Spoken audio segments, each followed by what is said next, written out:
जब हम सेल्स के बारे में बात करते हैं बेटा, जो इस दुनिया में एग्जिस्ट करते हैं अलग-अलग ऑर्गेनिजम्स, उनको साइज के हिसाब से हम डिस्टिंग्विश कर सकते हैं। तो this particular table gives a very good graph. This is a very beautiful graph that is explaining you as to what is the sequence of size ranges. सबसे छोटा will be virus, then PPLO, which is pleuropneumonia like organism, then mycoplasma, then bacteria, फिर RBC, and then you have a typical eukaryotic cells.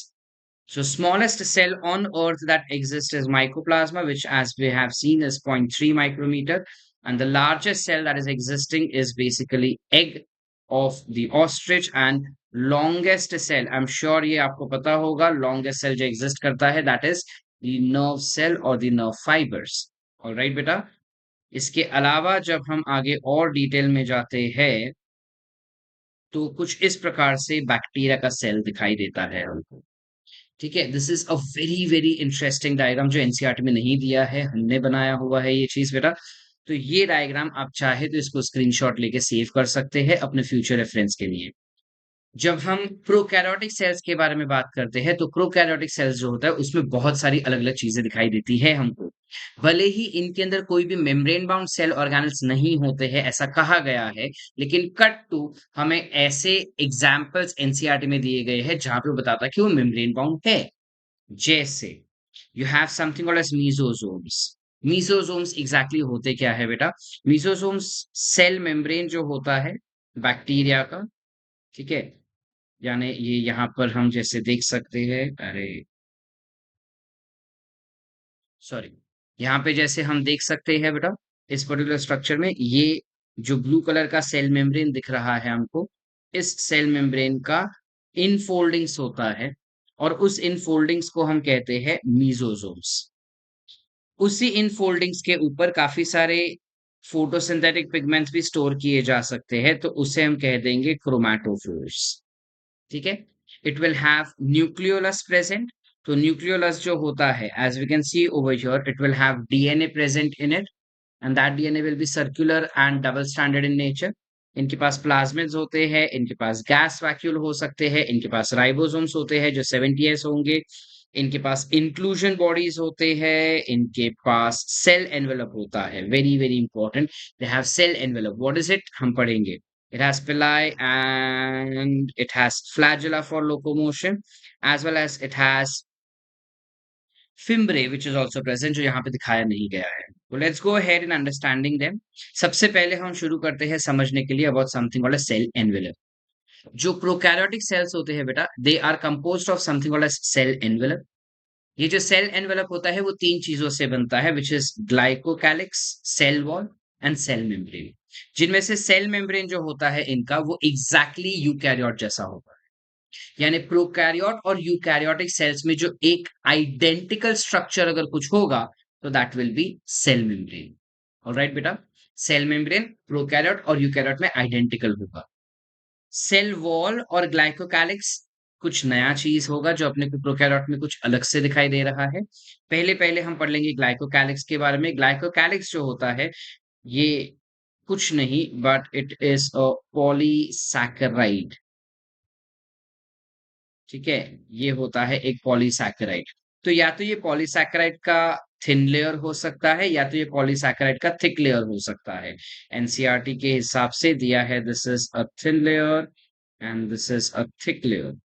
So when you have thick layer, it becomes a tough covering of polysaccharide. When it has a thin layer, it becomes a loose covering of polysaccharide. So this will help in attachment, whereas this will help in immunity of the cell, यानी bacterial cell. जब बात आता है cell wall का, तो cell wall जो होता है बेटा, it is composed of peptidoglycan. Bacterial cell wall जो होता है वो पेप्टिडोग्लाइकिन से बनता है, और ये पेप्टिडोग्लाइकिन जो होता है वो दो स्ट्रक्चर से बनता है, एक polysaccharide which is complex sugar and some chain of 5 amino acids. Polysaccharides will include NAG and NAM, which is N-acetyl glucosamine, and NAM includes N-acetyl muramic acid, which are modified sugar. However ये सारे content हमें याद रखने का ज़रूरत नहीं है। It is okay अगर हमें ये चीज़ें याद नहीं रही तो। तो बेसिकली सेल वॉल उनका कुछ इस प्रकार से दिखता है जहाँ पे यू हैव नाम and nag alternatively present and alternatively present होने के बाद वो चेन्स बनाते हैं और इन चेन्स को जोड़ने का काम करता है पॉलीसैकेराइड का layers. Are we clear up till here बेटा? जनरली एंटीबायोटिक्स जो होते हैं वो इसी सेल वॉल पे अटैक करते हैं और माइकोप्लाज्मा जो होता है वो बिना सेल वॉल के होने की वजह से पेनिसिलिन से रेजिस्टेंट रहता है। ये हमको एक एप्लीकेटिव क्वेश्चन आ सकता है।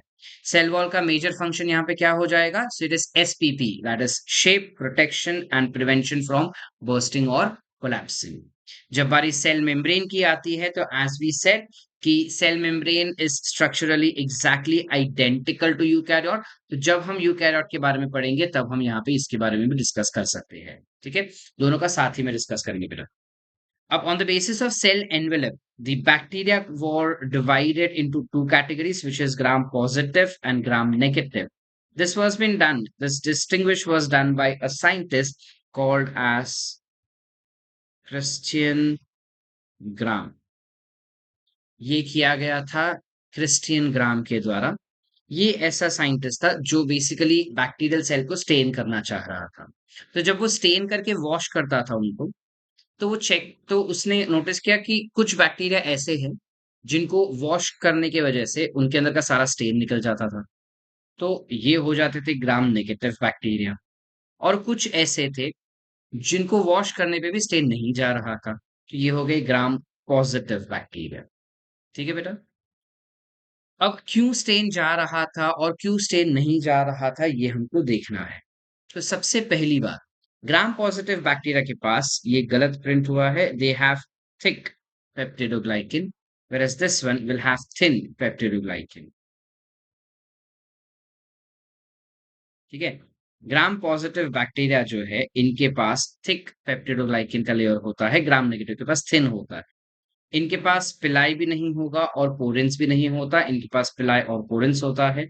इसके अलावा मीजोसोम्स जो होते हैं वो काफी प्रोमिनेंट होते हैं, इनमें जनरली कम या फिर कोई मीजोसोम्स नहीं होते। इसके अलावा ये जो ग्राम पॉजिटिव बैक्टीरिया है बेटा, they will have very thin lipo polysaccharide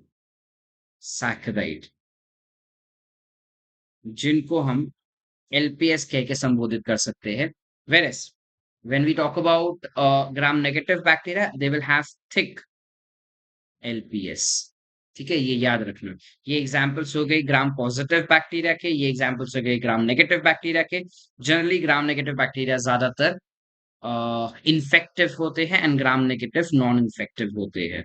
ठीक है, these are different shapes of bacteria. They can be of cocci shape, which is spherical, bacilli, which is rod, spirillum, which is spiral, vibrio, which is comma shaped in nature. ठीक है, under microscope, this is how they look like, gram positive and gram negative bacteria। आ जाते हैं हम इनके organelles पे bacteria के, जिसमें सबसे पहले आ जाता है मीजोजोम्स। मीजोजोम्स क्या था बेटा? सेल मेम्ब्रेन में जो हमको एक्सटेंशंस दिखाई दे रहे थे, इनर फोल्डिंग्स, उसे हम कह रहे हैं मीजोजोम्स। तो ये इनर फोल्डिंग ट्यूबुलर हो सकता है, यानी कुछ इस प्रकार से हो सकते हैं फोल्डिंग्स। वेसिकुलर हो सकते हैं, यानी कुछ इस प्रकार से हो सकते हैं। या फिर लैमेलर हो सकते हैं, यानी कुछ इस प्रकार के फोल्डिंग्स भी हो सकती है। आर वी क्लियर बेटा? Generally, they behave like mitochondria because they are responsible for production of ATP. Like in eukaryotic cells, they have all the oxidative enzymes which are required for production of ATP। ATP को production करने के लिए जो जो enzymes चाहिए वो सारे enzymes इनके पास रहते हैं, जिस वजह से इनके फंक्शंस को हम राइस सीडीआर करके याद रख सकते हैं। जहां पे वो रेस्पिरेशन में इन्वॉल्व होंगे, वो सरफेस एरिया को इंक्रीज करेंगे, वो सिक्रीशंस का काम कर सकते हैं। उनके पास काफी ज्यादा एंजाइम्स होते हैं स्टोर्ड। ये सेल वॉल से बनाए जाते, ये सेल वॉल को बनाने का काम करते हैं। बहुत ही ज्यादा इंपॉर्टेंट, ये याद रखना।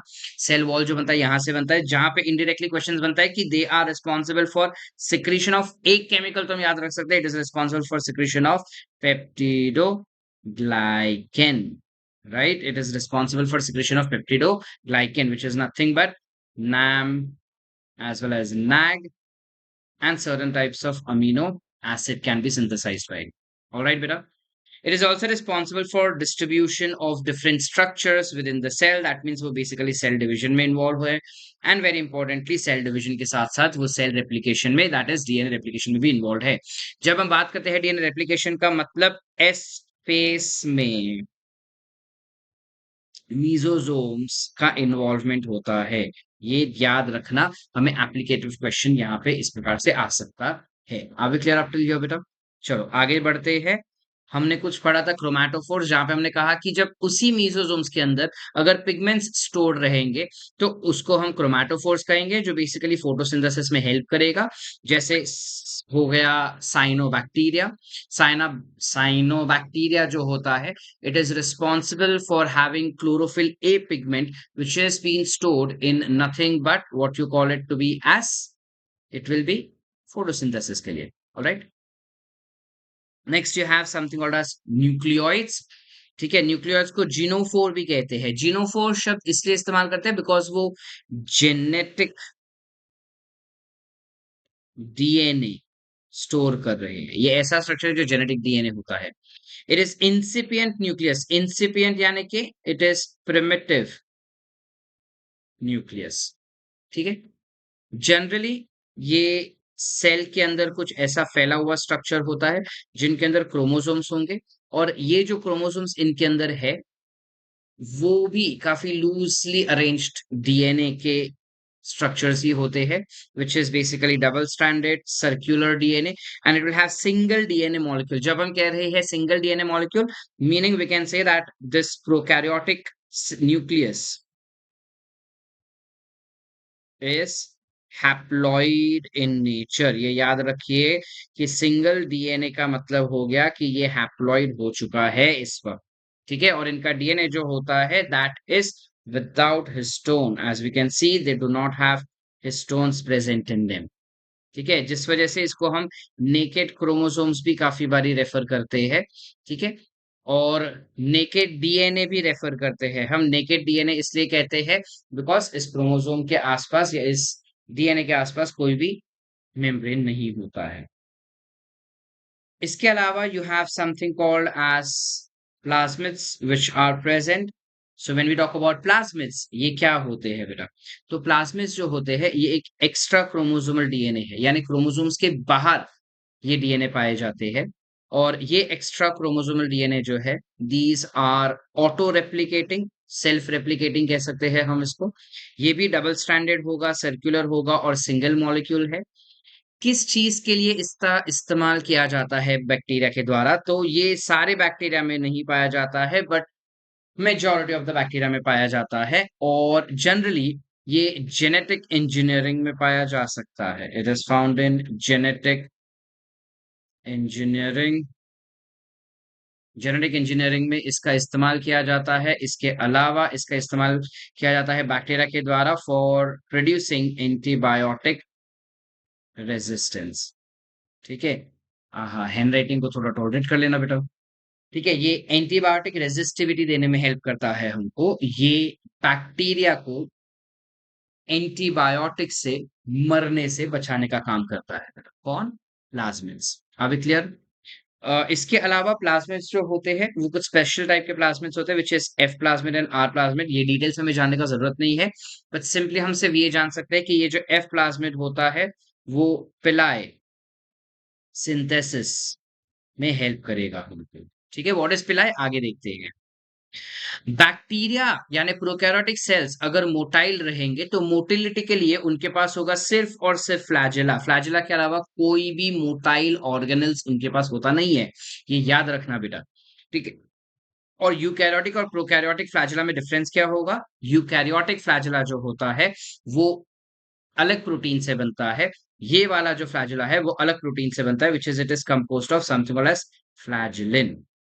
It is composed of a protein called as flagellin. ठीक है. ये डिफरेंस हो जाता है दोनों के बीच में. इस पर्टिकुलर फ्लैजिला के 3 पार्ट्स होते हैं, which is basal body, hook and filament. ठीक है. जनरली ये सेल वॉल का एक्सटेंशन हो जाता है. एज वेल एज पिलाई जो होता है वो भी सेल वॉल का ही एक्सटेंशन होता है. ठीक है. पिलाई जो होता है it is made up of a specialised protein which is called as pilin, which is a non-contractile protein which is not responsible for motility. यहाँ पे ये चीज हम थोड़ा अलग से देखेंगे। मोटालिटी बोल रहा है वो, but it is not responsible for motility. Non motile होते हैं ये। ठीक है, इसके अलावा हम बात अगर करेंगे पिलाई का, तो ये जनरली फिम्ब्रे से बड़े होते हैं। ठीक है, और फिम्ब्रे जो होते हैं वो ब्रिसल लाइक स्ट्रक्चर्स होते हैं, जो अटैचमेंट के लिए हेल्प कर सकता है। और अगर छोटे साइज के पिलाई रहेंगे तो ये रिप्रोडक्शन में हेल्प करता है, विच इज कॉन्जुगेशन में, जैसे हमने यहाँ पर पढ़ा in this case over here, that it helps in reproduction, that is conjugation. So that conjugation is with the help of पिलाई। तो यहाँ पे ये जो अपने को बाइफिकेशंस दिए हैं ये हम नहीं देखेंगे, बिकॉज एनसीईआरटी के हिसाब से ये दोनों एक अलग एंटिटीज है। Both are extensions of cell wall. This is also extension of cell wall and this is also extension of cell wall. ठीक है, फिम्बरे थोड़े साइज में बड़े होते हैं और ब्रिस्टल लाइक होते हैं, और पिलाई जो होते हैं वो ट्यूबुलर होते हैं, जो बेसिकली जिनके पास पिलाई होंगे they will attract a cell who do not have pili present with them. So अब क्या होता है, वो पूरा हो गया। पिलाई वाला सेल दूसरे सेल को अटैच करेगा कुछ ऐसे, और इसका डीएनए जो है वो धीरे धीरे ट्रांसफर हो जाएगा इसको। ये होता है कॉन्जुगेशन। ठीक है, डिटेल्स फिलहाल जानने का हमें जरूरत नहीं है, एनसीईआरटी में नहीं है। गैस वैक्यूल एक और स्ट्रक्चर है जो पाया जाता है सिर्फ और सिर्फ बैक्टीरियल सेल्स के अंदर। ठीक है, और जब हम गैस वैक्यूल का बात करेंगे, कुछ बैक्टीरिया है जैसे blue, green, purple, green sulphur bacteria, जो फोटोसिंथेटिक बैक्टीरिया होते हैं, बेसिकली साइनोबैक्टीरिया जैसे होते हैं, जो पानी के अंदर फ्लोट करते हैं, और पानी के अंदर फ्लोट करने के लिए उनको बॉयंसी प्रोवाइड करने का काम होता है गैस वैक्यूम। इसके अलावा there is something called as inclusion bodies which is existing. Inclusion bodies क्या होते हैं, ये बेसिकली फूड पार्टिकल्स का ढेर है बेटा। सेल्स के अंदर कोई ऐसा स्ट्रक्चर नहीं है जहां पे वो खाने को स्टोर कर सके। ठीक है, कोई ऐसा वेसिकल या कोई ऐसा बैग नहीं है जिसमें खाना वो स्टोर कर पाए। तो वो क्या करता है, साइटोप्लाज्म में खाना रैंडमली डिस्ट्रीब्यूट करके छोड़ देता है। तो this is thus called as reserve food materials containing body. ठीक है, these are freely bound to cytoplasm generally, and these are not bound by any kind of membrane. So there are three examples of inclusion bodies that are given, which is cyanobacteria, glycogen and phosphate, जो हमें याद करना हो। अब बारी आती है ribosomes को पढ़ने की। कहा गया है एनसीईआरटी के द्वारा कि राइबोसोम्स जो होते हैं इनके अंदर 70 एस टाइप के होते हैं, वेयर एस जो है, here S will stand for Svedberg's unit. It stands for Svedberg's unit बेटा। और ये जो Svedberg's unit है, that is responsible to be identifying sedimentation coefficient, that is nothing but based on density and size of ribosome। ठीक है, density और size को भी रेफर कर सकता है। अब ये क्या है वो डिटेल्स हम आगे यूकैरियोट जब पढ़ेंगे तब डिटेल में पढ़ाऊंगा मैं आपको कि वो क्या और कैसे होता है बेसिकली। ठीक है, फिलहाल के लिए ये याद रखो कि राइबोसोम्स जो प्रोकैरियोट में पाए जाते हैं वो 70 एस टाइप के राइबोसोम्स होते हैं, और ये 70 एस टाइप के राइबोसोम्स के दो सब यूनिट होते हैं, एक लार्जर सब यूनिट और एक स्मॉलर सब यूनिट। लार्जर सब unit is 50s and smaller subunit is 30s in nature. Are we clear? As we can see over here, यहाँ पे अपने को दिया हुआ है, larger subunit is 50s and smaller subunit is 30s. Together it forms a 70s. इसका जो पूरा thickness है that is considered to be as 20 nanometers, but its diameter is somewhere around 15 millimeters in nature. Are we clear बेटा? Generally जब हम ribosomes के बारे में बात करते हैं तो राइबोसोम्स जो है एक पर्टिकुलर एमआरएनए के ऊपर बहुत सारे राइबोसोम्स हो सकते हैं। तो जब एक ही एमआरएनए के ऊपर बहुत सारे राइबोसोम्स होते हैं तो इस स्ट्रक्चर को हम कहते हैं पॉलीराइबोसोम्स या फिर पॉलीसोम्स कह सकते हैं। These are also called as ergosomes, but this is not in our syllabus, तो हम ये बात नहीं करेंगे। We will only talk about things that are there in NCERT. तो it is called as polysomes या फिर you can call it as polyribosomes. Alright बेटा, गोइंग अहेड, पॉलीसोम्स क्यों होते हैं? फॉर एफिशिएंट ट्रांसलेशन, मतलब ज्यादा से ज्यादा प्रोटीन ट्रांसलेट करके मिले इसलिए होते हैं ये। ठीक है, या तो वो पूछ रहा है कि इसके अंदर मेम्ब्रेन बाउंड स्ट्रक्चर्स कौन से हो गए। दो स्ट्रक्चर्स है जो मेम्ब्रेन बाउंड हमको कहा गया है एनसीईआरटी के द्वारा, एक हो गया गैस वैक्यूल और एक हो गया क्रोमैटोफोर्स। ठीक है।